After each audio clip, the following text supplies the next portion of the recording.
What's going on, everybody? Welcome to T-Box Talk, episode 16. My name is Andrew, and as always, joined today by Josh, Will, and Nikki Shanks. Took a little hiatus last week. We were in Ludlow, Vermont at the great Fox Run Golf Club. And today we are going to recap our entire trip. There's a lot of great little snippets and fun stuff that we did. We're going to go day by day, break down how the trip went, and it should be a whole lot of fun. Let's just, gauge the room really quick. Overall, great experience, I would say so. 100%. Yeah. I mean, I've been on a couple of golf trips. I'm sure you guys have as well. No, I've never been on a golf trip, so. Okay, well, I spoke too soon. No, but I mean, actually, it's funny because, the only two golf trips I've ever went on have been in Vermont. So my perspective from both courses is they're vastly different. And Fox Run was definitely up there with a championship course. Actually, I believe it is a championship course. And overall, I mean, I just love Ludlow. I mean, you guys know that. So The area is obviously up there for me, and the course kind of, it blew me away, and I know it did for you guys too. Yeah, it absolutely did. Shanks, overall? Yeah, it was unbelievable. I mean, course conditions were great. I don't know, well, it's just one of those days when everything's funny. Here's the thing. You're breaking a rule that Josh, as the leader here, set yesterday. He said you weren't allowed to do Red Bulls anymore. And you bring a Red Bull right into the podcast and just spit in his face. It's like... I wasn't even laughing at that. I was just looking at his face. I just don't understand what's going on here. I'm just trying to give my 2 cents. I don't know. We learned a lot about Nikki Shanks over this trip, and we'll get into it as we get to the... We learned that we're going to have to hire an HR rep. Nikki is bound to be on the OMADA team for in a more extended period of time. We're definitely going to have to hire somebody, maybe like a little person to follow him around, and just make sure that he's not... Keep him in check. Nightmare. Yeah. Keep him in check. Keep him in check. But the trip was absolutely incredible, and thank you to Fox Run for bringing us out there. We're going to break it down right now. Let's go day one, guys. Day one, drive up, about a 3-hour drive. Easy drive. The teams were kind of split into Will and Nikki Shanks in one car. Me, Josh, and our great camera media guy Angus was in our car.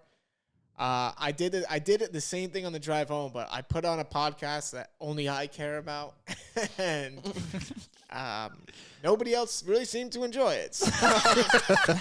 I'm not gonna lie, I was actually gonna wait until the podcast to absolutely shred you apart for it, but it's a selfish move. You kind of came out and acknowledged it, so now you've taken the fun out of it. I was literally gonna come in here and just fucking light you up, but.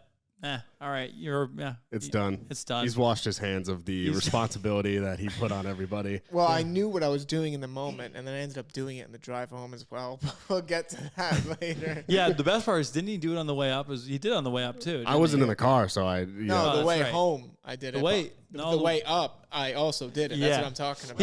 He's he said to me and Will as we were leaving Ludlow, and as we were going, he's like, "Oh, I'm so excited! I got 4 podcasts in a row that we get to listen to." And I was like, I stopped to think about it for a second. I was like, what the fuck? What are we going to listen to 4 hours of fucking podcast that we have no idea? There was a period of time on the drive home where after I was a 3rd grader and ate my Lunchable that I stuck my head out the window to drown out the podcast. So I had no idea what was going on. Yeah, that's the thing. They're great podcasts, but unless you listen to them frequently, you have no idea. Right. It was torture. So, I was literally, there was a period of time, you were also being kind of stingy on the food stop. You went full commando in that car, dude. You wanted to get home, and Will and I didn't want to step on your toes because we knew you wanted to go home, but I pulled my headphones out. I said, Klutch, we got to have a hard conversation. Yeah, Josh broke it down for me. I'm going to fucking Subway. And at that point, it had already been, it's now 12:45, 1 o'clock, and I have no appetite whatsoever. I think I ate half that Lunchable, and then that was it. I will acknowledge I am pretty brutal when I'm the driver. It's my car. I take command, and nobody tells me. We'll have to think about that next time we go on a long trip. Nick and I had a great mix. Nick he had aux control for half the drive, and then he tossed it over to me once we stopped in New Hampshire at the New Hampshire State Liquor Store. Nobody does what he does. As a driver, he's always willing to drive. So everybody's like, oh yeah, but there comes a cost. Yeah. There's a heavy toll to get in the car of Andrew Colucci. I busted out my laptop to try and work to drown out the podcast again. I heard that. And I was getting motion sick from watching drone footage with Colucci driving and then the podcast in the background. yeah. I was in another dimension in that We're backseat. like driving through like beautiful scenic Vermont, and all I've got are these two fucking schmucks on the radio, like talking over. Like all I'm thinking is like, I wish we had some like. Man, I would have even taken his Commando Spotify playlist, the same 1,000 songs he's been listening to for the last 18 years. I would have taken that over the podcast. But he was temperamental, so I wanted to be calm, so I plugged in my headphones. Yeah, you had the headphones. You had an out. I didn't. Well, I tried to drown the sound out. I couldn't. It was still coming through, dude. It was actually making me even more frustrated because I was like, I'm like trying to block the sound out, and I can just hear the faintest like, yeah. So I lost all our sponsors because I'm a fucking dick on the podcast, and it was like, I did everything I could do. Well, You lightened up though. You lightened up. Well, it's what I do, and like I would pause it from time to time because here's the thing: I can't talk over the podcast because I want to listen to every single word. Yeah. So if a conversation ever broke out, I got to pause the podcast, Drive in silence. converse for a little bit, and then We had like 2 30-minute periods of conversing on the way home, and Yeah, luckily your buddy Barrera called, so that was broke another up. like lapse in the broke up podcast listening. the podcast for a little I bit. tried to like drag it out as long as I kept asking him questions. You know, how's Joey doing? How's the family doing? Like we went down, I think like 16 generations of Colucci's because all I wanted to do was try to keep him not because every time he's so consistent with his ability to basically like turn it back on once the conversation has reached its Oh yeah, stop. he's got his Apple Play. Yeah. And he's banging around on the dash. He's yeah. ready at all times to hit that play button. So it's like you have to really work like very hard to get him to keep going. You know? Yeah, it's a fault of mine, but too bad. I was the driver. It's my car, so get with it or get out. Then that's just again, what I say. if I'm I paying, almost got out on the if highway OMADA, while yeah, the car we'll was almost moving. fucking, if OMADA is paying for your gas, does that weigh in the future? You're an employee. Like if you're being paid I to would drive, rather sacrifice yeah. the gas money Oh my to goodness. take control of the ops. That's beyond a driving. That's like a control thing. No, it is. It is. It absolutely I didn't is. know if it was like PC or not, but he is like the ox Nazi. Dude. Yeah, I'm he Ox is Nazi. so bad. Yeah. He's been that way his whole life, and like, cause There's I, no changing him. I like giving up the aux sometimes. Like Yeah. you have different music, I have different music. Like I know you would play some cool ass fucking. What's the genre that you like? Surf rock. Yeah, like surf rock or which I probably would have enjoyed, but you would have enjoyed. We would have enjoyed never- whatever we played. We It's- had a great time. We did. That Nick and I's drive up like went by in maybe 30 minutes, even Yeah, though it it was was 3 great. hours. And we Yeah. made a couple like we had stops in mind that we wanted to make, and we deviated from our path several times, especially in New Hampshire, to make sure that we could hit a New Hampshire liquor store because yeah. why not? We're 5 minutes off the And highway in they Keene. have the best liquor stores. And our like music tastes have kind of started to blend where I'm picking up some of the stuff that he listens to. And I mean, all the stuff that I listen to is like the same thing that everybody in the universe listens, like 21 Savage. Like yeah, we new age listen to shit. we listen to like some Kodak Black. You Yeah, guys, we listen to a lot of Kodak Black. Yeah, you guys should get married, dude. I'm thinking about it. We might kiss. We might. Yeah, I don't know. mean, I was really nervous on the way up there, just because it was just me and him in a car for 2-3 hours. I was like, excited. I was excited. Oh, I knew well. that we were going to have a good time, and we're just blasting around these country roads, listening to some Morgan yeah, Wallen. going Such a 50 by fucking- state troopers. Oh yeah, that's true. We passed the sheriff doing like 65 and a 40, and we're like, shit. we were 5 miles away Yeah. from the Airbnb. That It would've was been also sad. it's like they make basically a highway, a 40-mile-an-hour road in Vermont where there's nothing but moose and trees. Yeah, but they're not going to pull Bears. you over, Yeah. And so, like, that brings us, like, getting to the house. Janine from Fox Run was Yeah. very nice and provided us with a house to stay in. It's her Airbnb that we found out they use for anybody who works at Vail Resorts Yep. at Okemo in the winter. They stay at those houses. And so, obviously, no one's staying there right now. So, she let us use it, and it was magnificent. And it was awesome. But then we dropped our shit, went right to the course. And I'm not going to lie, first impressions of the course, I was like, oh, we're in for a great weekend. Yeah, Yeah. Jaw was. I mean, Holy pulling in and shit. seeing the tee on 10 and the water and just the quality of the course is almost. I mean, we play Kirkbrayla, and that course is in beautiful condition. But I think Fox Run for me was probably one of the other nicest courses I've ever played in my entire life. I would take it over where we usually play Kirkbride just because of the scenic stuff in the back. And when I tell you Okemo Mountain, the ski resort is right there. And like when we drop all of our videos, you're just going to see the absolute gorgeousness of this course. And it just makes it that much better. It's the only Heathland course in Vermont. So, you know, fescue, rolling hills, challenging lies, challenging greens. But it's also, it just got voted the #1 course in Vermont. Yeah, It's the only with- 5-star course in Vermont right now. So Not surprised at all. yeah, I mean, I don't know the extent of how many courses are in Vermont, but I'm not surprised that this one, you know, took home the 5-star rating. I actually was kind of surprised to find that out. Not the rating, the fact that it's the only 5-star course in Vermont. Like, I feel like what else does, like, not to say what else does Vermont have, but like the views mixed with the opportunity to, like, I don't know, like do good irrigation there, or do like have people who are like outside workers, you know what I mean? People who like that environment. I feel like there would be a lot of courses out there that could be 5-star, you know? But I mean, I was going into it thinking that it was going to be like A shit course. I wouldn't go as far as say shit course. I just didn't think it would be at like I bet I was thinking that maybe it would be 20% of what it was, or 30 or 40% of what it was, but it blew me away. Yeah. it was Also, incredible. like from a cost point of view too, right? You have to think about who's in that area, you know, because a lot of these nice courses are in heavily populated areas. We're gonna have a lot of members. We're gonna pay a lot of money to keep that course looking nice. And for our listeners who don't know, Fox Run was previously a 9-hole course before Troy Caruso took it over. And they actually ended up spending, I think, close to $12 million building the back 9. And it, you know, it clearly shows the true dedication that their grounds crew and, you know, everyone, their superintendent put in to do that. But I think also to Nick's point, like, Fox Run existed before it was now this championship course, and I think they still continued even to this day to appeal to their original members in terms of pricing and making it affordable for those who played there before it had this big revamp. Right.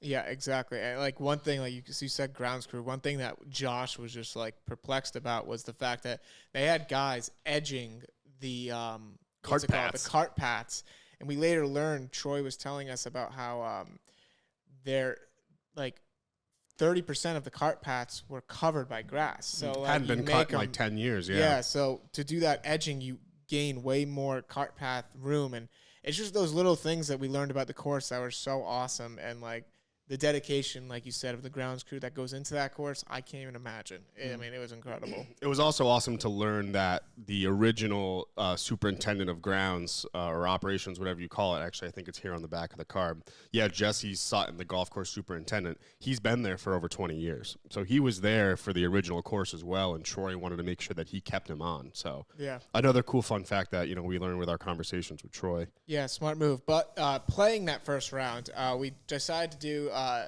2v2 best ball. So, you know, choose the best score of your team.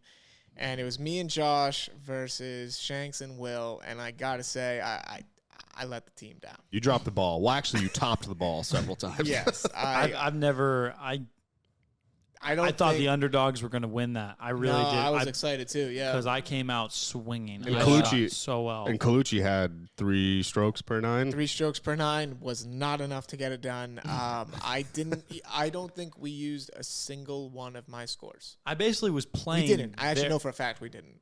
I was playing. Oh, wait. Was it? Oh, that's right. You were hot on the front Yeah, nine, Josh. you had to be like 1-2 under through like 5 or 6 holes. The first time I ever seen the course. You hit every green. You drained a couple bombs of putts. Mhm. I mean, I've done that at Kirkbride with you before. no, I know, but I was like, I mean, granted, not saying that I didn't expect anybody to play well, but we come to a new course, right? You don't know where you're going. You don't know how the greens are.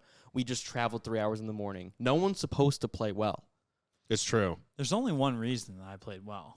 because you didn't have a choice. Wrong, because Oh. of the Atlas. The Atlas, yeah, the Atlas did come in clutch for sure. Yep. And someday everybody listening will know what the Atlas is. But Moving back to the golf, though, I think we were tied going into 10, right? Or we Yes, were one up no, going so- into 10, or No, we on the 9th hole, Josh drained a clutch putt to tie us going into the back 9, and me and Josh were all pumped up. and then here's the thing. Josh was playing great, but he needed a teammate to pick up the slack when he had an off hole, and I was nowhere to be found. And Shanks also went off on the back. You guys should have given him 15 strokes. I mean, that's what still I don't know if that would have been enough. No, yeah. I mean, think about it. If you stop and think about it for 1 second, if you had given him 15 strokes, which he would have had 6 on the 18. If you had given him, actually, if you would have given him a stroke a hole, he still would have fucked up. Well, yeah, Yeah, I because he still would have would've just lost. thrown it away with his top and then reteed it and then played it normal. Yeah, it was not. As we learned not my yesterday. bad. I think Yeah. he might have been a factor on maybe a couple holes with a stroke per hole. Yeah. Yeah, that is true. That day was just not my day. I drove 3 hours in the morning. I was tired. My knees were I hurting. think it was all the podcasts. Oh, yeah, on listen the to way all up. that podcast. Your Yeah. brain is probably I wanted melted. to choke you the fuck out. I literally I'm playing off my ass. I'm playing really good, and he keeps on I can't wait for people to see what we come out with because we strap GoPros in the carts, and god damn, dude, the shit he's saying while he isn't hitting a ball in the air, that's the thing. I don't care if you shank it into the woods, fine. If you're long, fine. If you're short, fine. You don't duff it, fine.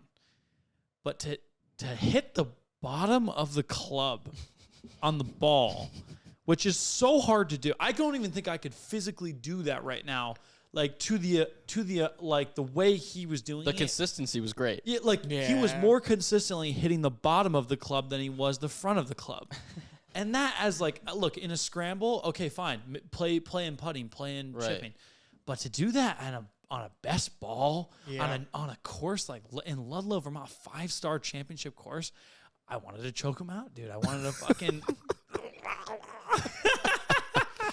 You just see Josh pushing Colucci off the 8th tee at Fox Run. He's just rolling down that hill, down that hill. I have no excuse. I mean, it was a bad day. He was fucking funny though, I'll tell you Yeah. that. Yeah. He was comedy. In that fucking cart, he was gold. Well, that's why, when I know I'm playing that bad, there's no reason to get mad because I know I'm not that good. There is a reason to get mad. You getting mad, if you suck and you get mad, that means the reason that you get mad is so that you come back.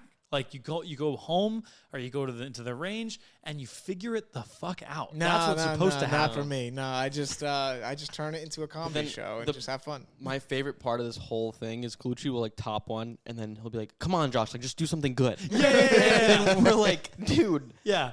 what?" It's I've got a great iPhone video, and maybe we can put it up of literally what Nick just said in video form. Really? Of I think it was the 4th or 5th hole, and Colucci gets up. He's all fired up, and he hits up there, and a 1,000-mile-an-hour swing tops the ball about 3 feet into the ground. And then gets up and is like, "Come on, Josh, come on." Yeah, do something. Come on, Josh, come on. Well, it's all about team here at OMADA, and I was just counting on my team to pick me up when I was down, and I let them down. All right, there's no getting around it. I fucked it up. Shanks and Will took the victory on hole 17. Josh was out there rolling down a hill. He was out of gas. He was all funny. It was over, dude. That round was over. I've learned that trip actually helped me learn that I do not have the mental. I have the physical stamina if I really wanted to. I just don't have the mental I give a fuck stamina to basically play the way I play on the front nine ever on the back nine. I just get too tired and I get all worn down and hungry. As you all learned, Hunger was a factor, I think, Angry. for everyone, too. Angry. Yeah. Angry pants over You do here. not want, dude. Listen, I give you guys Josh, very hungry. few rules, very, very few rules. If you don't fucking put food in my stomach before an 18-hole round, I'm not going to be any fun to play with. It's not only that, though. We ate on the drive up and then didn't eat again until 7 o'clock at night. So that's almost 8 hours That's that we true. That first day we didn't, did we? Right. Yeah, because you got to feed Joshy pants over here, or else the big man gets mad. And then I mean, you're a big man. You know that we don't. I mean, I was running out of steam Yeah. on hole 13, and I knew that I needed to eat. And I think I had beef jerky. I was eating beef jerky out there, but that's not enough. It's No, it's not. I need a grilled chicken sandwich, a hamburger, or a hot dog. They made a pretty good chicken sandwich, actually. I They gave them did. It lot was of a credit. big chicken sandwich. So I guess that kind of brings us into dinner. Yeah, dinner. Post-round. That first night, we went to Calcutta's, which is the feature restaurant at Fox Run Golf Club, and it was awesome. They had these cool menu items like I had a burger with like maple bacon jam on it, and it was pimento cheese. Holy shit, it was fire. I kind of went the pansy route. I got a chicken sandwich, but Angus got sweet and sour cauliflower. Yep. Yeah. That rhymes. That's It's cool. like Kung Pao cauliflower or something. It General was weird. Tso's or I think It was General good. I Tso's had it. It cauliflower. was really good, dude. I had that the other night at another restaurant. It was fucking good too. They also did thin cut fries for anybody that Yes. The fries were immaculate. Also, for everyone listening, it was packed, and the patio is. You're sitting on the patio and looking out over the sunset on holes. I think it's 18 and 10 that you're looking out on. Yep. And on Thursdays, Fridays, and Saturdays, they do live music out on the patio. So we unfortunately missed that because we were there. This was Tuesday. But either way, I mean, Calcutta's was hopping. Yeah, I mean, it was. well, I think one of the big things too is like part of the reason that we're taking at least half, maybe even 3/4 or a full episode to talk about this is like everybody listening probably in some way or another has played golf or likes golf or whatever. And my thing is like when we went on this trip, and what we'll cover is that it's really Vermont as a whole. Like we went, I mean, not everything, but like where we were staying in Vermont and the Vermont, quote unquote, Vermont experience. You know, that this course you have to realize is smack dab on Okemo. It sits at the very bottom, and you'll see in a lot of the film we put on social media and whatnot in the coming weeks. The literal, like the course sits at the bottom of Okemo, so you're in this town of Ludlow, but really it's really Okemo town, you know. And so there's all the rolling, like Will was saying, rolling hills and all that. But you know, it's kind of like where else. I don't know that there's probably maybe 2 or 3 places in the country that you can go to have a similar experience to that. Like I'm thinking Colorado, maybe. Yeah, I mean, That's I'm gotta sure be there's some courses out there. yeah. So Colorado, and Vermont, and then Maybe Vermont like is Washington or Oregon or some areas like that yeah, too, Pacific Northwest. Yeah. But you'd have to go a long way to get that kind of experience. I mean, that was like, so if you're ever thinking about going to Vermont, we're giving you, this is a 5-star experience. I mean, it's not like we went, you know, when he's talked about Calcutta's, it's like the town is using this course as there was a kid in a baseball outfit that was there, like just coming in from the town activities. Or Yeah, it's like not everybody who's eating at the restaurant was playing on the course. Yeah. They just go there because it's a freaking awesome place. And Troy is also doing a crazy job, also like revamping a lot of the buildings and restaurants that previously existed there. So, you know, in addition to Calcutta's, there's Alta's, which is a Tuscan cuisine, Off the Rails, which is a crazy awesome bar. Also live music. It's got a chipping green, like a floating green in the front of the bar. You can go there and chip balls. And then there was a couple other restaurants, Mr. Darcy's Hamburger, Sam's Steakhouse. I mean, the options up there I haven't been up to Okemo in over, I don't know, 4 or 5 years. And it was kind of awesome seeing how far it's come in the last 2 at least since, you know, Fox Run kind of came about again. And that brings me right into my point. So, like, we were done with Calcutta's, and then we meet Troy. And then this night took off, night 1. Troy was awesome enough to sit down with us and just tell us about the course, tell us about his history with purchasing the course and revamping it. And then he toured us through the whole inside. He was showing us all this great stuff. He's got a ton of, I say great, but like he's got a ton of 9/11 memorial stuff because he was part of the demo team that helped clean up New York City. And he's got some pictures and I don't want to say memorabilia, but memorabilia about it. And it was just one of those things. It's like a piece of history that you're looking at.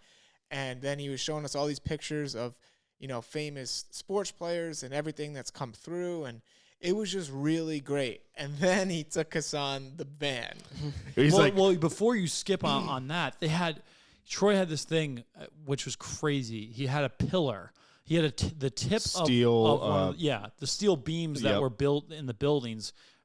He had one little tip of it, and it must have been probably like 6 inches, maybe like 7. No bigger than my Nalgene water bottle. Yeah. The size of like a good novel. Yeah, like a nice sized book. Yeah, like almost maybe, yeah, that's pretty close. Yeah. Maybe a little thicker than that. But one way or the other, it was not big. And this thing weighed like 30 to 50 pounds. Yeah. And the reason he was showing us is because respective. He was like, damn. He was like, just think about this. Each one of those beams. Does anybody remember what the distance was? 50 feet. Yeah, he said, imagine each one of these, this little piece of steel, imagine every single beam being 50. I thought it was like 70, but maybe it was 50 or 70 feet long, and see what this one weighs. And all of us picked it up. 3 foot high. Oh my God, dude. That's the heaviest thing I've ever picked up that looks like this. This is like Thor's hammer, dude. This is crazy. Holy shit. It takes You can barely pick it up with one hand. Like Yeah. maybe not even pick it up with one hand. You know, it was pretty crazy to hold that in your hand physically. Yeah, and the point was like, imagine an entire beam of this. Right. Like What even where do moves you that? even start? Yeah, You what- know, what where do you moves even that? start to do? So it was stuff like that. It was just so incredible to see. And Troy, and then they have this van there that they shuttle people around. They're very safe over there. They don't like people drinking and driving, so Troy always said, like, he'll bring you to the bar, he'll pick you up at the bar. Yeah. And it was kind of funny how that transpired. It was he toured us around the entire 9,000 square foot building, and then he comes up to us and he goes, don't leave, meet me out front in like 3 minutes. And so we're all waiting out front, we don't know what to expect, and then this crazy Mercedes Sprinter van pulls up, and it's Troy, and he's like, get in. And the inside is done up. There's like an office, there's a shower in the back, there's an Xbox in there, TVs. It's it was awesome. unbelievable, this thing. So then he started bringing us around town. He brought us to a couple of restaurants, and then we ended up at Off the Rails or On the Rails? Off the rails. Off the yeah. rails. Yep. And it was cool in there, man. Like, they have a whole stage. They bring out this like 80-inch TV when there's no live music. They have a train going around the whole top of the place, and they make their own pizza there. And he brings in all these chefs from New York City. And holy shit, the pizza was phenomenal. Shout out that pizza. That pizza was phenomenal. Also, shout out Mount Holly beer. Mount Holly beer. Mount Holly beer is everywhere, all over Ludlow, Vermont. And we were getting hooked up, and it was awesome. It was a great beer too. Yep. Great IPAs.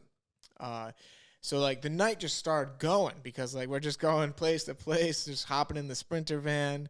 And it was a lot of fun. We sat down at Off the Rails for quite a while and just caught up with Troy, and learned a lot about his life. And it was just like one of those cool things. And then we end up back at the house.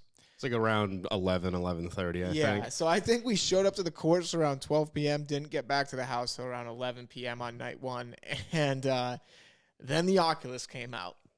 And this is where the shenanigans took off, because Josh recently purchased the Oculus Meta Quest 2.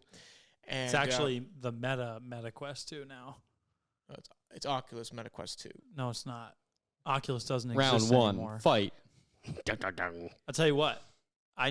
You really want to challenge me on this? Ask yourself that question. I don't, because you've been meted out. Josh lives in the meta now, so we might lose Josh off the podcast because he might live in the meta. Or he'll be in the meta on the podcast. Very strong podcast. So it's one or the other. As if I sat here with the Just headset goggle. on. Like, that would actually be fucking hilarious. But the meta was very fun, and I had never played in one yet, and I had done a bunch of research, and I really wanted to buy one, but I had never had the chance to use it. So finally, Josh brought it to Vermont. I got a chance to use it, and the next morning, I immediately purchased one to get delivered to my house. it's kind of crazy the way that happened, because the previous weekend, shout out Quinn, he showed me, one of my buddies, I went to Jersey, and he showed me how to use it. And literally the next day when we left, because we played golf there, we played the Meta Golf there, like 4 of my friends and myself went out and bought one. And then the exact same thing happened when I came back with it. Like, my brother is calling me on the golf course while we were out yesterday, like, hey, can I use your Meta? Like, he's like 27 and, you know what I mean, has a full-time thing. And so that was really weird. And like, he's like an 8-year-old again, you know? Yeah. I mean, it completely changed my opinion on it, because I had used one previously, but it made me super motion sick. And then Josh busted out the golf, and it was game over. Yeah. And I think I may not purchase one right this moment, but as winter approaches, it'll definitely be on my wish list. Absolutely. I got one. I even got my dad, who's like a 62-year-old guy, to put it on. And it's something that a guy his age has never even experienced, never even thought to experience that. So when he experiences it for the first time, he's blown away to like a new level. And it's really cool to see that. And that's how I felt, because like I knew what it was, but I've seen the videos on them. But to actually put it on is a whole different experience. 100%. And when I did, I was like, well, I'm buying it. Same. I mean, Same. That's exactly what happened like, to me. videos don't do it justice. Watching videos of somebody playing and like seeing the screen, that what they're seeing, that does not do it justice, because you're still watching a 2D screen. When you're put it on, you enter a new world. You enter the meta. And it is So cool. But the thing about like saying, "Hey, you enter into the meta," it's kind of interesting because we call it the meta because it's the overarching descriptive term to define being in that headset. But the truth is that the reason that the Meta Quest 2 especially is so unique is that there are developers in almost every major cinematic experience coming out with a cinematic experience, which means like Vader Immortal, for instance, when my brother and I, like when we go to Disney World, and I've talked about that plenty on this podcast, it's like when we go to Disney World, you know, they've been getting into immersion. So like Rise of the Resistance, for instance, I showed you guys some of the clips, like, you know, that they're trying to emulate the experience of being, you know, in the world, in the universe, and being under the control of the Empire within the galactic whatever. And the thing about this, like Vader Immortal, is they actually went into different, like they told a more depth story than you even know about in Star Wars. So like they show you're going along the ride through this cinematic universe, but you're also learning more about Darth Vader and the after experience of like when he loses Padme and he's all fucked up, and you know now, and then he's like, you're seeing him in a different light because you're playing with him, because you have to. He's like, that's the thing, is you have to go experience it, and when you do, it's immersive enough that you're living the experience. It's really fucking crazy. My brother and I were emotional when we played it. Yeah, it is one of those things that like you just don't know until you do it. So I recommend, if you have a friend who has one, try it and then buy it for yourself. But as the late night Oculus shenanigans were going on, the booze was coming out, the boys were kicking back, having a good time. Nikki Shanks was going off the rails over there. No. Nick went off the rails at off the rails. Yeah. I mean, Did you like that mushroom pizza? I did. I mean, yeah. You didn't like it? Oh. I mean, it was good. I'm just not a huge mushroom guy. I'm not either. For somebody who loves mushrooms, it's a great pizza. It was the best mushroom pizza I've ever had. But Yeah, you're a big mushroom fan, right? It was probably the best fucking no sauce pizza I've ever had. White pizza. I mean, I would have also loved it if we didn't just eat a full meal 45 minutes before. I don't have any room for that.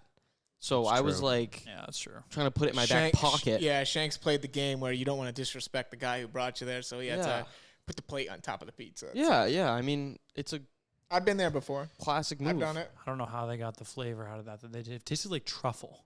It was Yeah. so rich. So It was so It was rich in good. flavor. I've actually like never eaten anything with mushrooms, and I just like ate it just because I had to, because when you're in that situation, and I was like, okay, I'm a mushroom guy now. So Yeah, Yeah, exactly. it was very good. So kind of good thing coming out of this trip for me. I have a new food to eat, so I'm pretty excited about that. But Fantastic fun guy.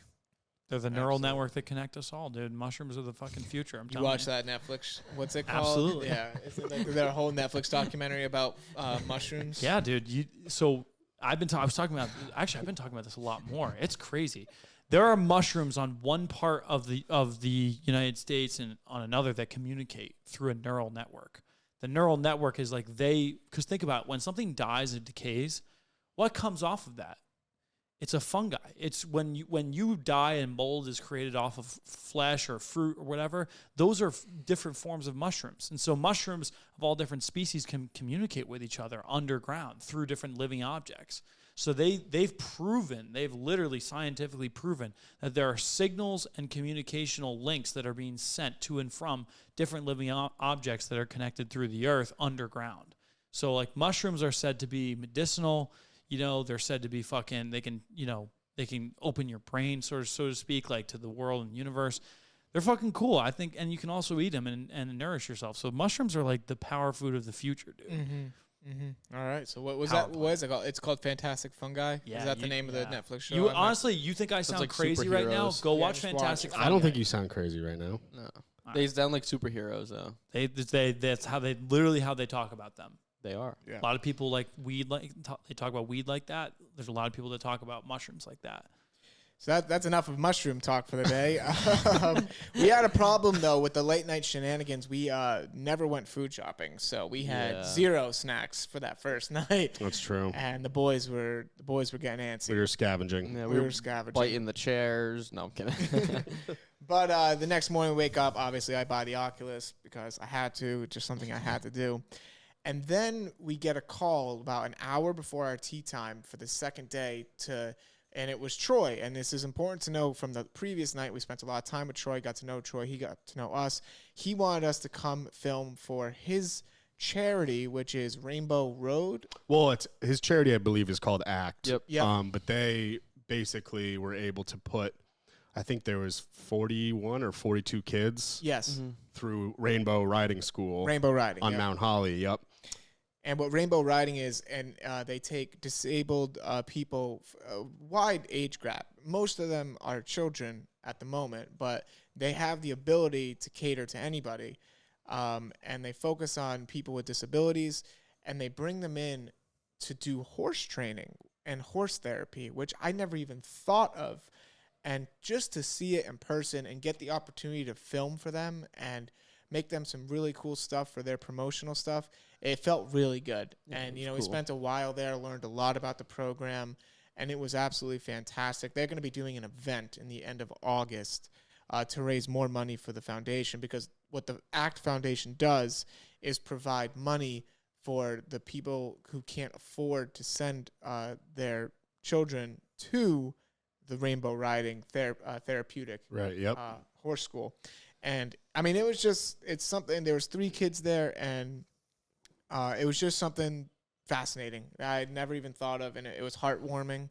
And they're doing great work over there. I encourage anybody to look it up. It is really cool stuff, and like I said, it just felt pretty cool to get that charity project done. And for anyone listening, it's REINBOW. Yep. Rainbow. And on top of that, when we were there on our way out of filming that, one of the guys that was working there says, "Hey, we want to show you something about a push cart." He was adamant about us seeing this push cart thing. Yeah. And it was you and me, right? Yeah, it's me and you. So Colucci and he drags us to his house that's like down the road in the middle of fucking nowhere. I mean, like you cannot be in the middle of nowhere. He had a beautiful house, though. Yeah, beautiful house, beautiful compound. But we were he shows us the little push cart. I didn't like the push cart that much. No.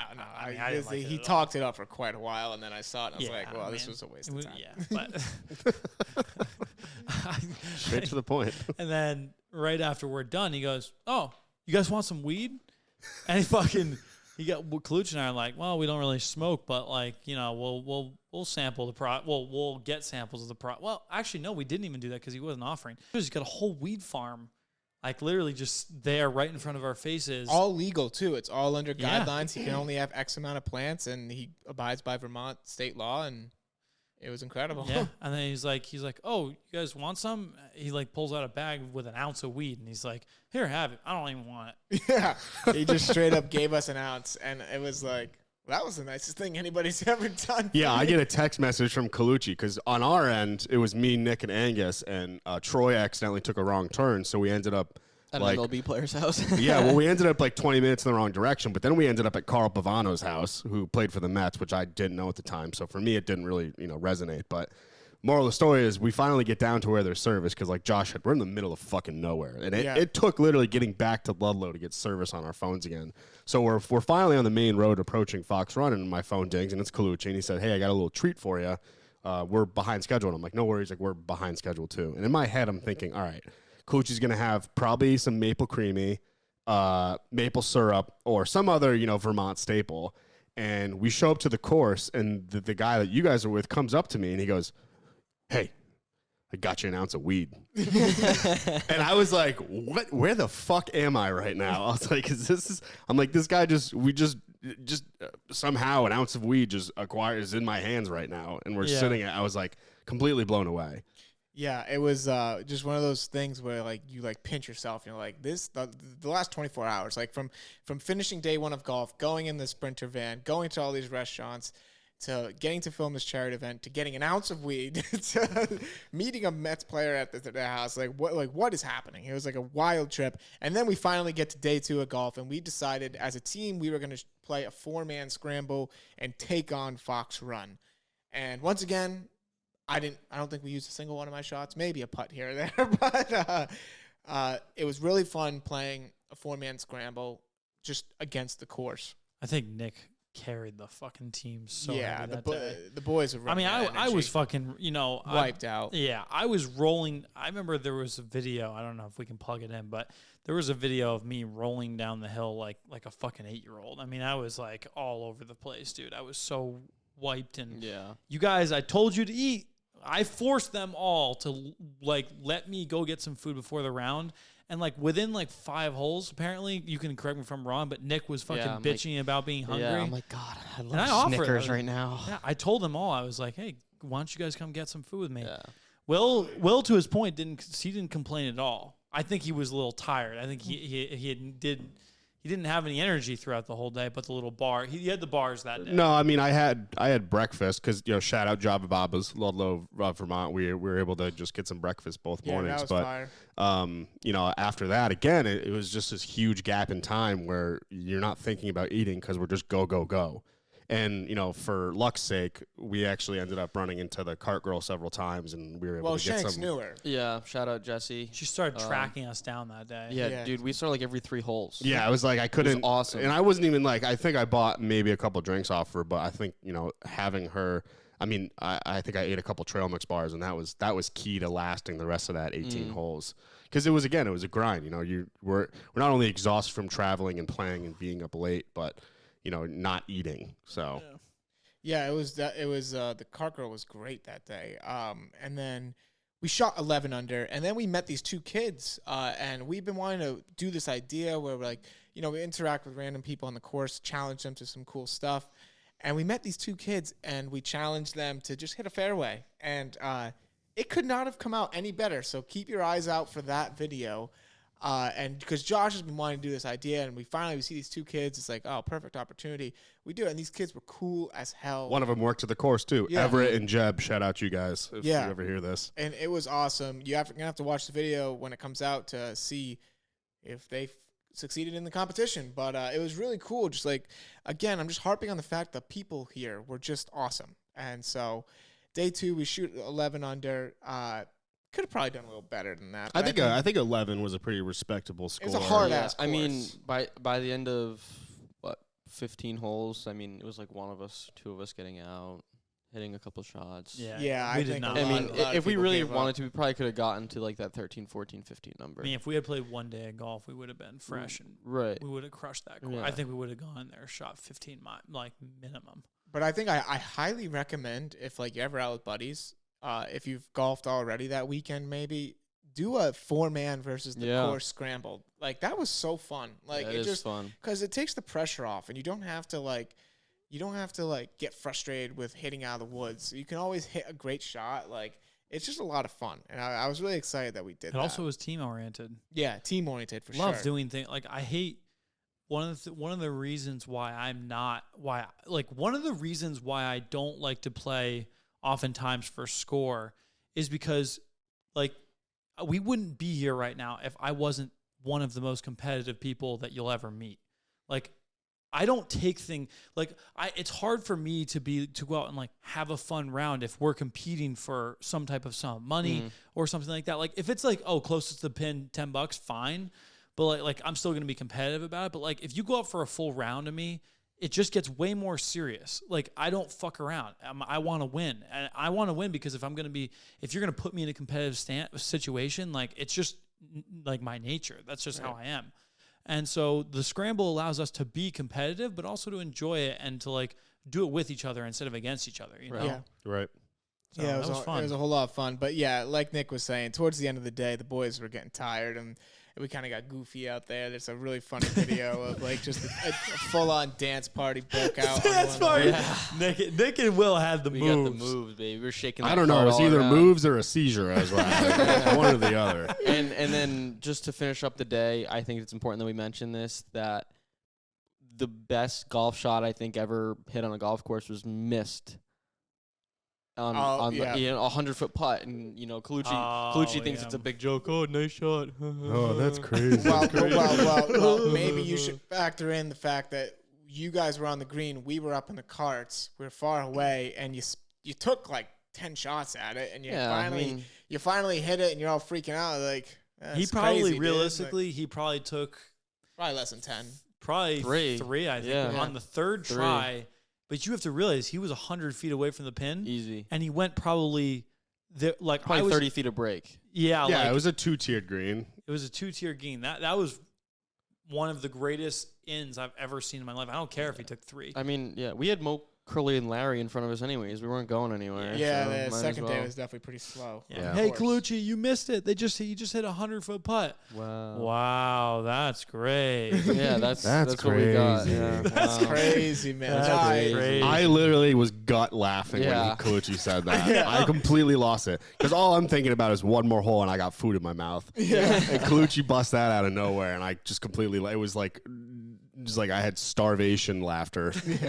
Yeah, boys got loopy on that on the end of that second day because, like, I mean, like the filming for the charity took a lot longer than we thought. Yeah. I mean, Yeah, that- we didn't end up teeing off until I think 2 p.m. or something. And we were in the Yeah. sun all day on the top of a mountain. Yeah, it was a lot, but it was a great day. And then the late night shenanigans, post golf, at the house again. The Oculus cracked back out, and we were just like switching off, just having a blast in it. Bagel took down a whole thing of Eggo waffles. Yeah, I mean, we ended up having the ability to do some grocery shopping Yeah. the morning before we played or went to the horse farm.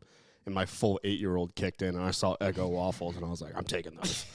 And so for that, once we got back from golf, no one, we were all too tired to go out and eat, and we also fucked up and waited until 9 p.m. when all the restaurants were Yeah. closed to order takeout. So Everything in Vermont closes. I pretty shamelessly put down a whole box of chocolate chip Eggos, and I'm not mad about it. I honestly woke up the next morning and wanted more Eggos, and I was sad that I ate all Can of I be them. honest with you?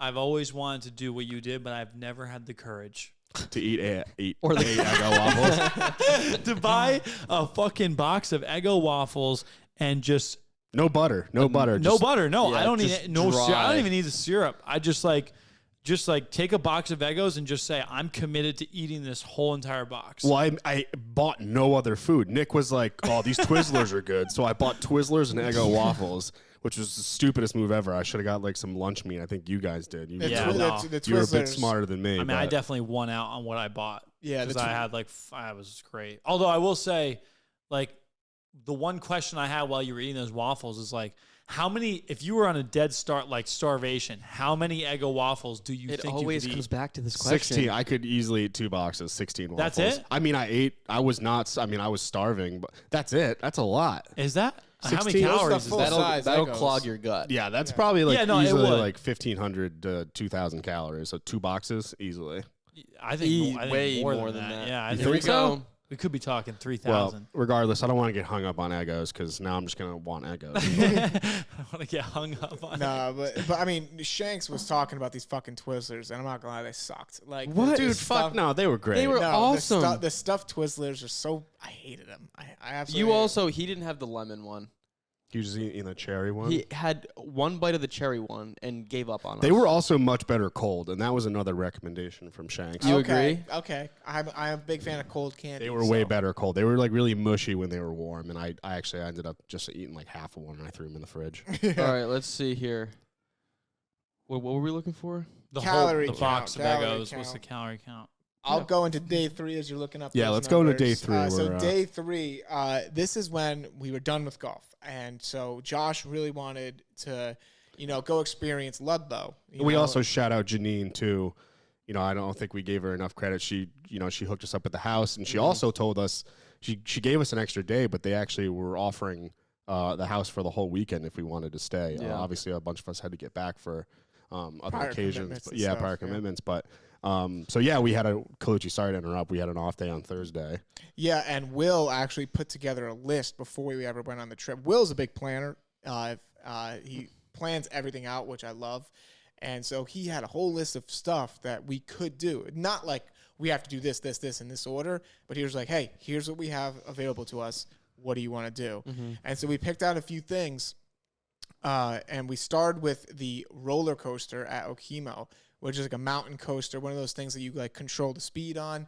And it was scary as fuck, in my opinion. I thought it was. I had a great time. I loved it. Well, Yeah. I had to hold one of the GoPros, so I was just nervous about dropping the GoPros. GoPro. I had a fucking $5,000 camera rig in my hand. Like that was Yeah. that was 5 times as heavy as a GoPro. It was Yeah. 15 minutes of uphill for 30 minutes of downhill screaming. That's I mean, like 3 minutes of downhill scrambling. It seems like 30 seconds in my head. Yeah, it was. Yeah. It was like it was not. You just went all over with time there. You just went 30 minutes to 3 minutes to 30 seconds. Could have been any of those. I don't know.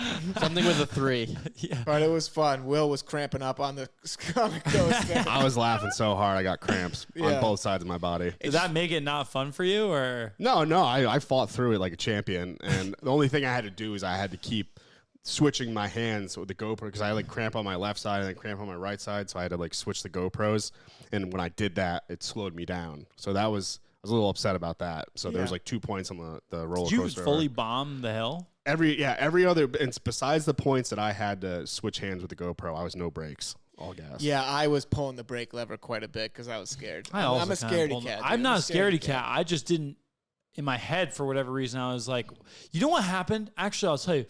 They were giving these like half-baked instructions when we were leaving the thing. And he was like saying a bunch of shit and I didn't get any of it. And so when I went up, I'm thinking like, I had no idea. Cause he said to me before I left, he's like, how fast do you want to go? And I was like, I don't know, like not that. I was like, I don't even know, like not that fast, I guess, because I have a camera in my hand. And he's like, okay, just make sure you're braking on the way down. See, I had a separate interaction with a different guy who said, don't use the brakes.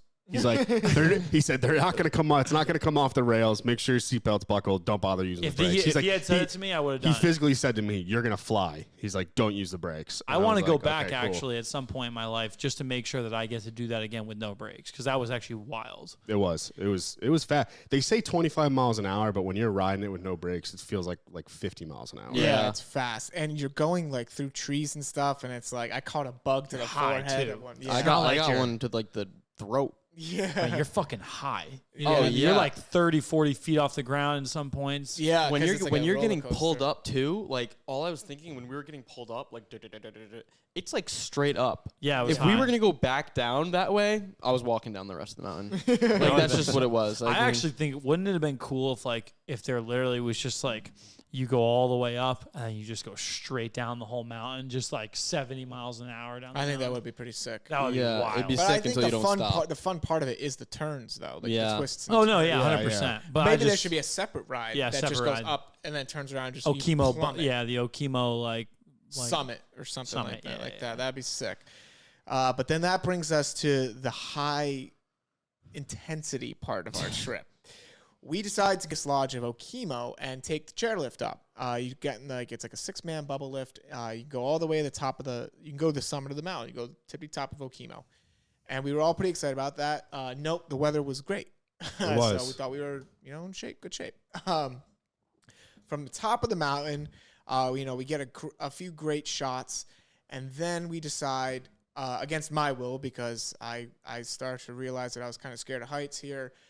There's a fire tower, about like a 15-minute hike. Nobody told me it was an uphill hike. It was. It's a mountain. It's not downhill. Yeah, it's a mountain. But yeah, we're gonna put a fire tower halfway up the mountain. so we hike through the woods, up these mountains to the fire tower. And this is where it got scary for me. We go up the stairs at the fire tower. So now not only are you at the tip of the mountain, you then go up, what do you say, probably a 100-foot tower, maybe less? Yeah, between 50 and 100 feet. Yeah, and I was full-on hyperventilating on the walk up. Will was behind me talking me through it. He's coaching me through it. But I was terrified. We get to the top, and I'm just, clinging as hard as I can to the rails of this, little, shed on the top of this tower. And I was, getting cramps and, calluses on my fingers from holding so hard. But the fire tower, boys, experiences up there, I thought it was pretty fun. Really cool. Second time being up there. It was really great getting you guys up there. It's the views from the top of Okemo are great, but the views from the summit, the fire tower, are even better because you have a 360-degree panoramic view of basically northern Vermont, southern Vermont, New Hampshire, everything around you, and it's just green for miles and miles and miles. And luckily we had the good weather when we were up there, but that quickly changed. Yes, it did, Josh. I know you were I think we all made phone calls to our parents and stuff, just hey, check this out, just a cool thing to see.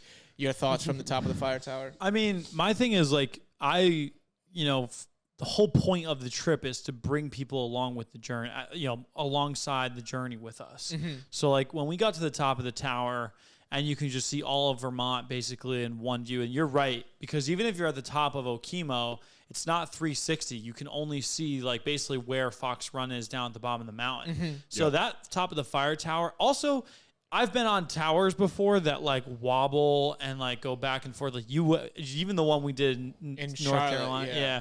Like if you go to a top tower and it's wobbling, you want to get the fuck out of there, you know? But that one was like pretty stable, honestly. And that was just a cool view. But I loved calling parents and loved ones and like bringing them along and then doing content at the top and having the view and then seeing the impending doom that was coming our way, like slowly. That was also kind of wild. Yes, and we will move right into it. So we hike down the base of the fire tower. Don't forget the truck that drives by. Okay, so an advanced warning we received when hiking down back towards the chairlift was this truck just drove by, these 4 dudes, and then they were like, yo, boys, prepare to get wet, all right? There's a storm coming. We were like, Just drove off. looks Was like, all right. And then, and they just left. Cool, They thanks. just left. Cool, thanks. And then Cool, thanks. I was kind of just like taken back, like, how the fuck they get the truck up here? And we found out later how. So then we get back to the chairlift, and we noticed there was a little kerfuffle down there. So we get down there. Well, we can visibly see the lift is not fucking running. So that is an immediate red flag. Immediate red flag. We go. We're like, hey, we show our tickets. Like, hey, get back on the lift, guys. And they're like, no, lift is down. Lift is done because there's lightning within 15 miles. And we're like, okay, so is it going to be up soon? And they were like, no. You either walk down right now, walk down Okemo Mountain, because we're at the summit. Was it like 4,000 feet or something Yeah, like yeah. that? Like over Just about. 3,000. It's Yeah. like 4 miles. He's like, yeah, it'll take you 45 minutes. And I'm like, yeah, no. Like, no. Also, we're walking down. My dumb ass is like, oh, they waited for us. Like they stopped a lift for us to come down.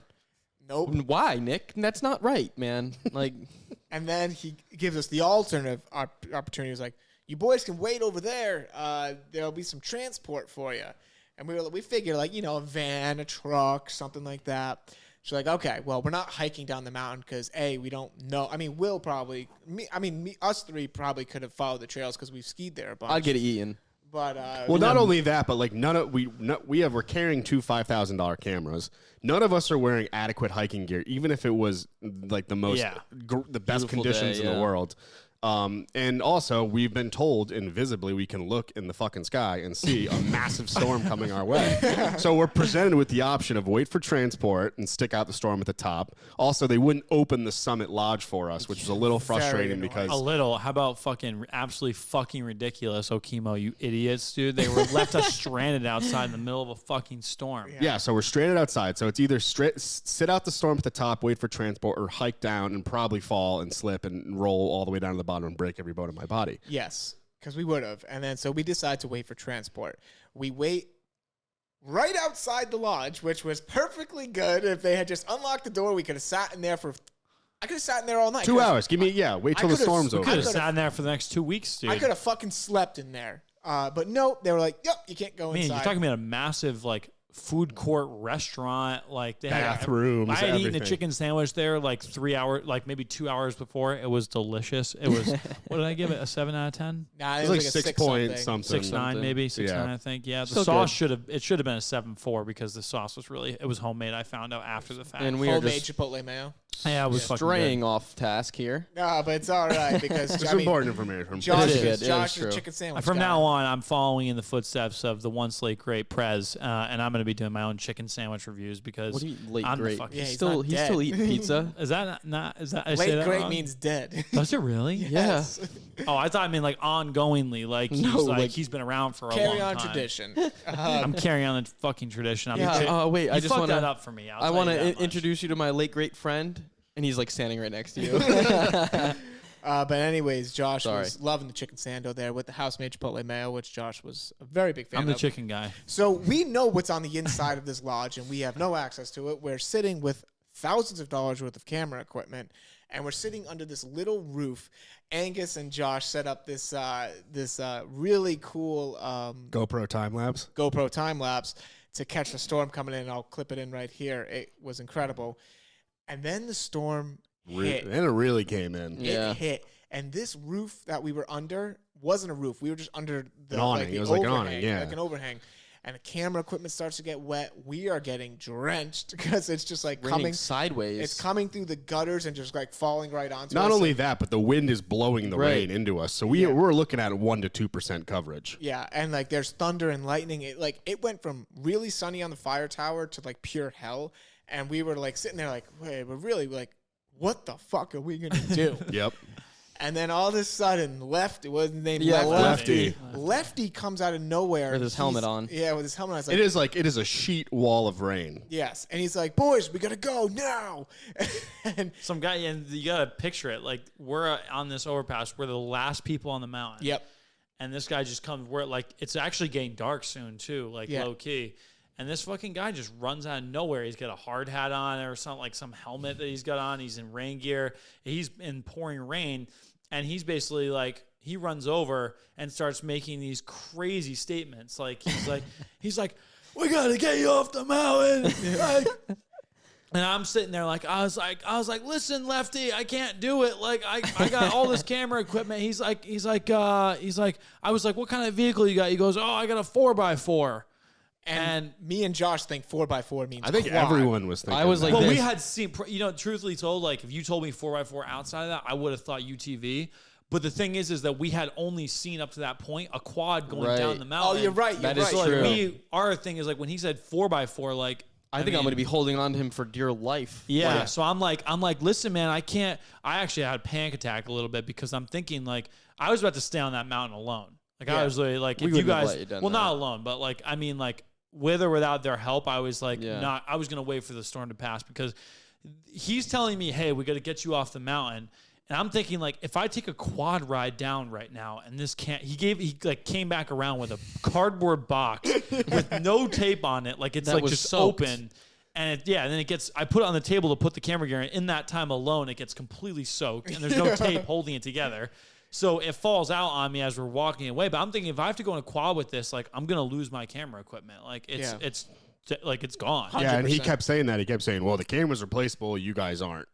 And then, you know, it's like, that's true. It is true in a sense. But also, like, I think in his head, he's thinking this is like a couple $100 worth of equipment. Like, Yeah. no, we're breaching $10,000 worth of equipment And this that is we like have also on our our person right now. business. Like this is how we run is through these cameras. Yeah. Like realistically. He was being, and in the beginning, in that sense, like what even pissed me off more is 5 minutes.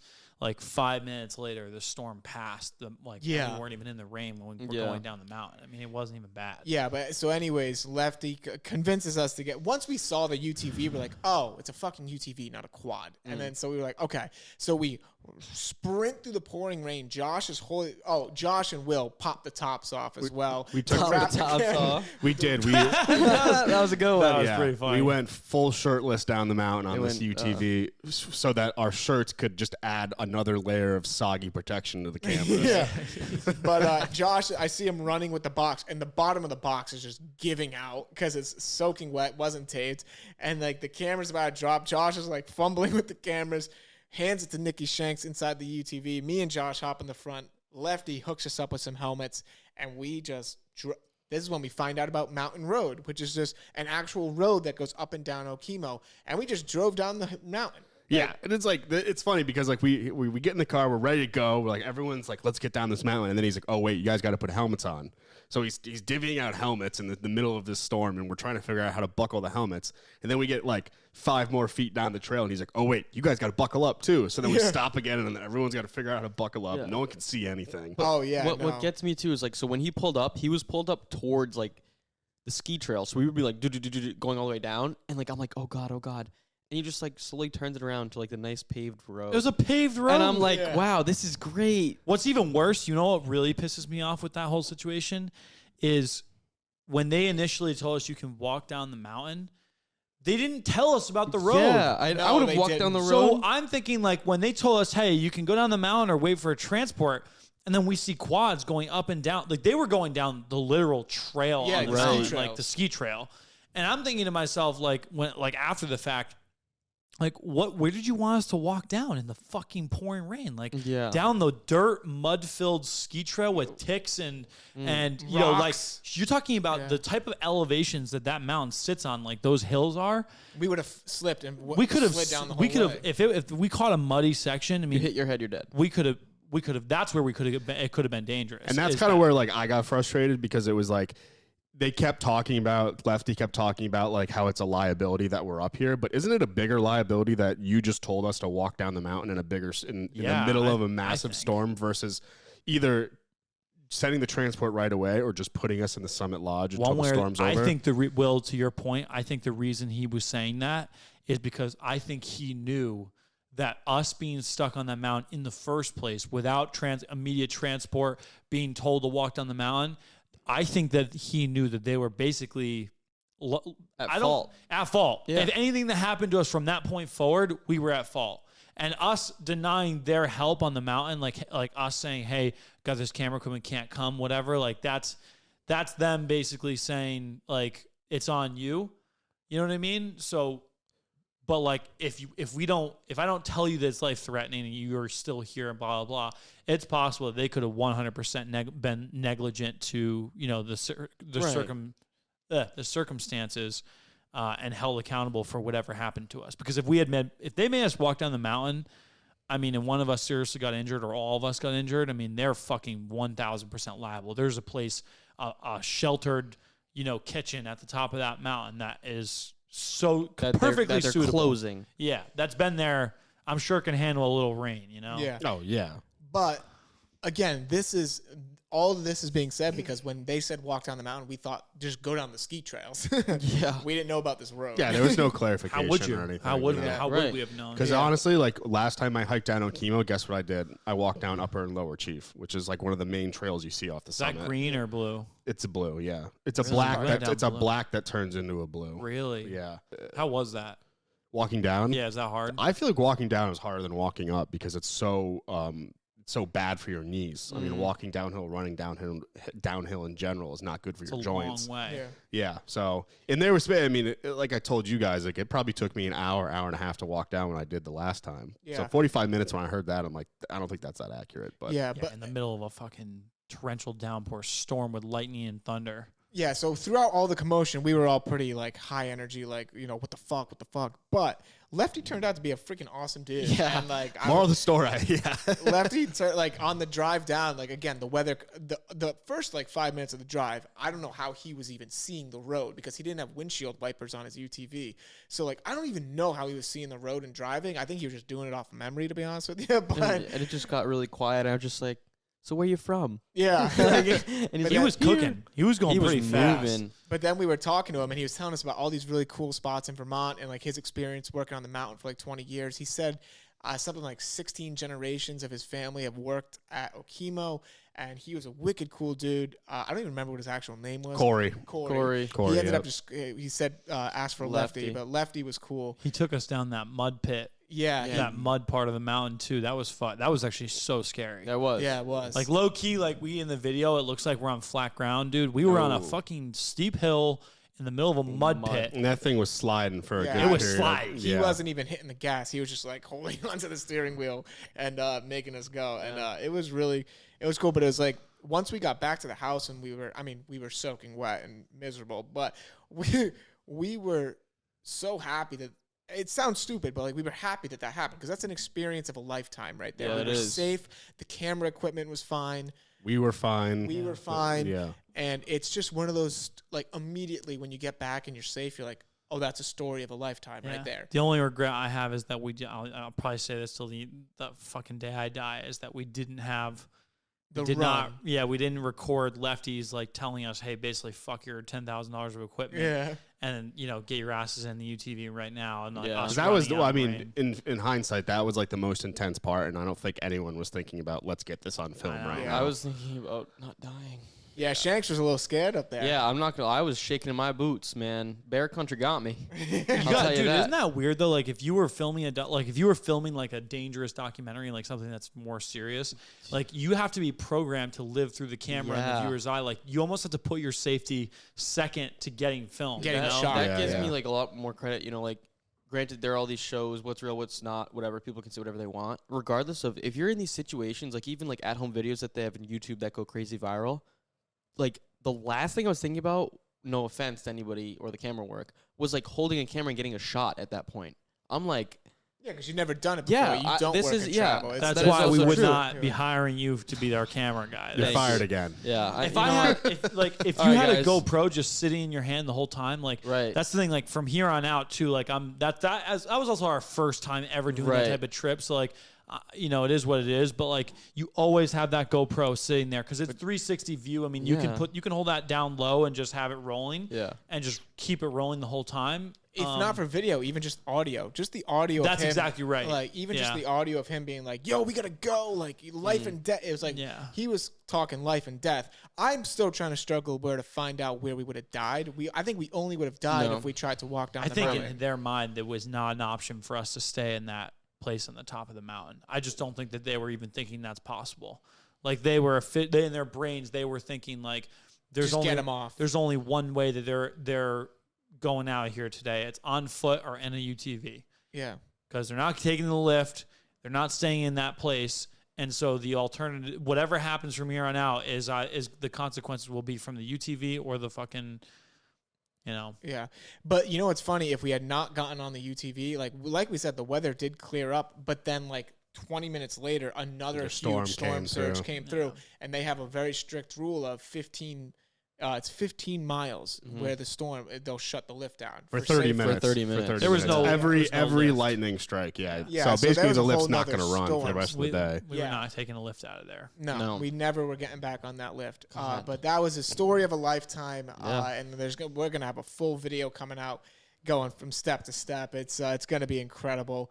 The journey as a whole was a lot of fun, and I hope we get to do it soon. We will do it again. Imagine if we were on the lift when the storm rolled in. That's why it would have never happened, though, because they go 15 miles. That's a long radius. Yeah. Like, they would never have let that happen. I don't know. It could have rolled in quick, dude. It turned because that was then we probably would have that was only lightning and thunder. Luckily, the chairlift had a bubble though, so like we would have had stayed protection dry. from Yeah, the actually, elements. It probably would have been easier that way. I mean, because think about No, because the wind would have kicked yeah, it back but and but those forth. bubbles never come. It's not like they come down. Like they've weathered every storm that's ever come through there.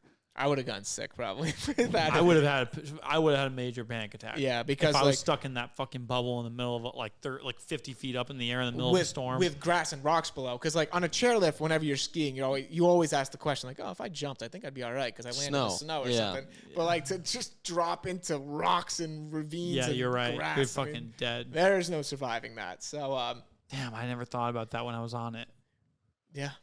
Like there is a chance in snow that you can survive. Yeah, you even know? maybe break a leg or something, but rocks and you might grass even, and shit. Nah. maybe a little worse than that. But But then, so I mean, we get back, we recalibrate, and then we just enjoyed our final night there. Shanks was trying to get Will to leave at 7:30 in the morning. Bagel, Yeah, Will he was, can get the fuck right out of here hey. for that. I did leave right out of there. I did, I well- had some prior commitments, which people were aware about, maybe. I don't think anybody. I was not aware it. about it until you said you I were just leaving think at 7:30 on. no one listens Yeah, to me here. just a reminder is like in the future on a trip, if you're one of the drivers, you don't tell us the day before Not true. that you need to leave at 7:30 at in the morning. 7:30 in the For morning. no, Well, yeah, Especially Okay. because we had things to film and we really like.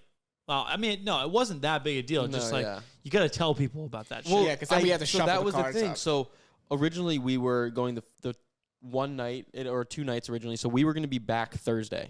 yeah, originally. but I had secured the bag in the sense that we knew that we were going to be staying an extra night, like a week out. Yeah, right. More And, than a week and out. at that point, I was like, oh, like Who'd I you have, tell to be me? back. Well, because we were figuring out who was going to drive. Well, here's the thing. If anybody has anything to be really like actually upset about anything, it's Will. Because your decision, he could have gone home with you, and instead he had to basically that go is through true. 4 hours of ear-shattering podcasts out of Yeah. Andrew Yeah, Salucci. which Sorry, Will. we already covered that. And he also Uh, wasn't. We you know there was no stopping for food in the first 2 hours when Andrew was Me and under the Angus gun. didn't stop once. Really. We went right through. Well, Angus doesn't to, eat to anyway. your to your backyard. we did find out that Angus does eat, but like an alien.